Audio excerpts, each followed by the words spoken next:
Ma Brahmacharini, Navaratri Day 2. Pranam to Ma Brahmacharini.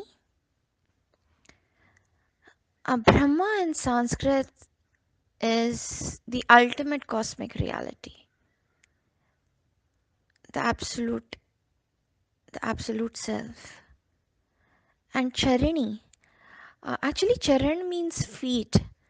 So Charini means following or going after.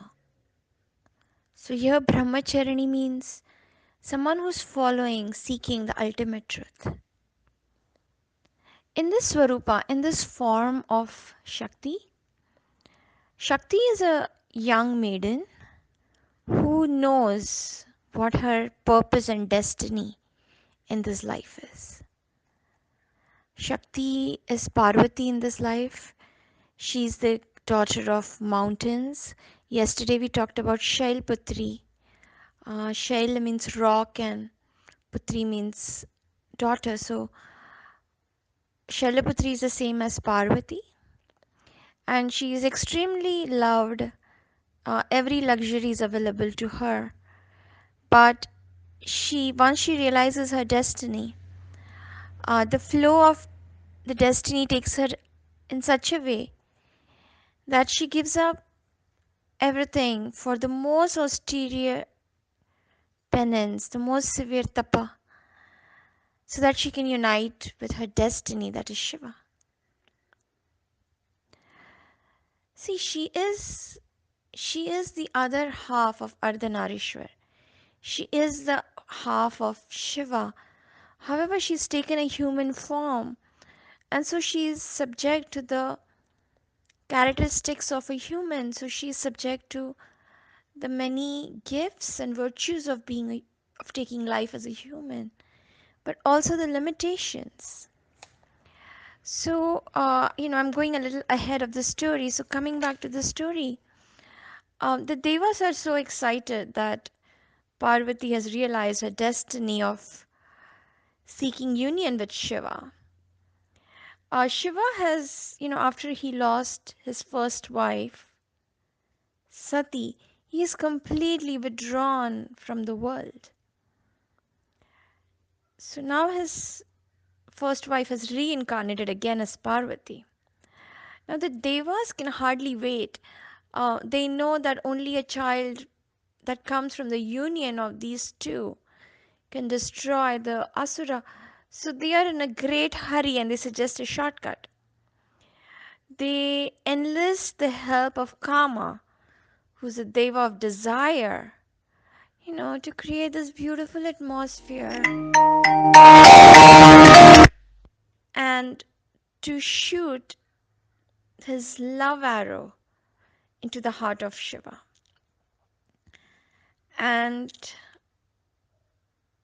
create, this love for Parvati. They want to accelerate the process, they want to make it go faster, and this plan completely backfires.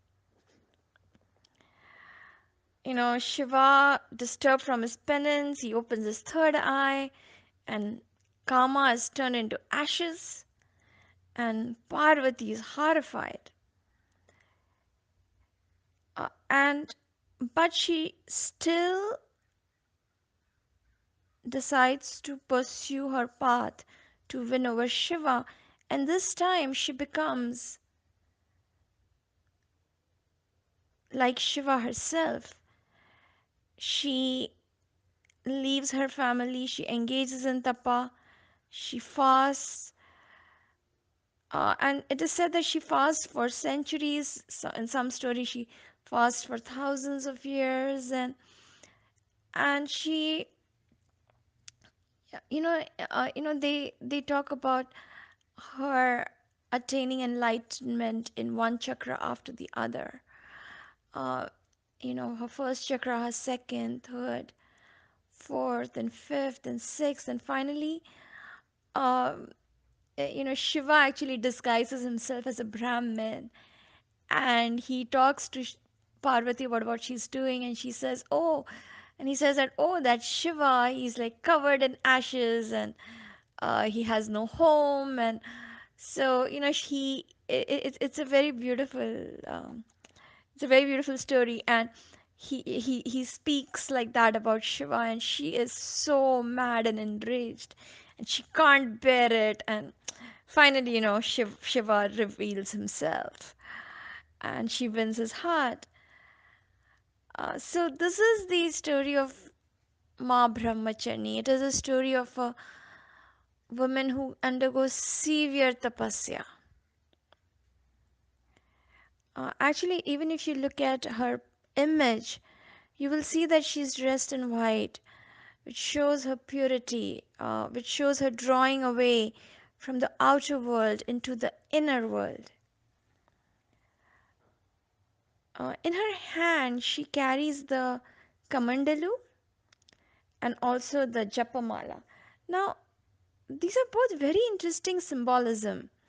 Actually, the kamandalu is made up of, it can be made up of clay, or it can be made up of coconut. But the most interesting thing I've heard is they used to make it of a pumpkin shell, and they would remove all the seeds, and the seeds would symbolize the ego in a person.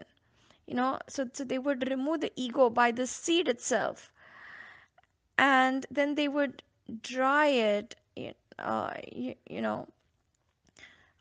It's like as if the pumpkin itself has gone through penance, and then they would use it. Um, I find it fascinating because Shiva has connected this uh, the planet Ketu to it, and Ketu is about loss of ego, and we'll learn more about that when we listen to the story of Ketu.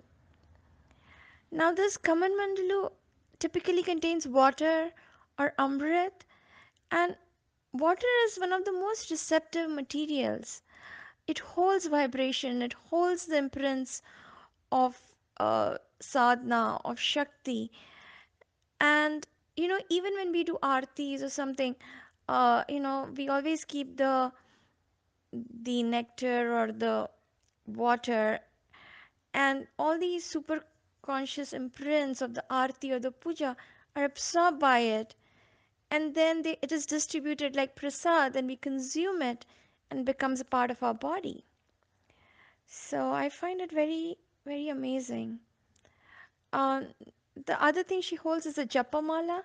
Now, japamala also, the way, if you see the way she holds in her hands, it is held in such a way that the thumb and all the other fingers touch it except for the index finger.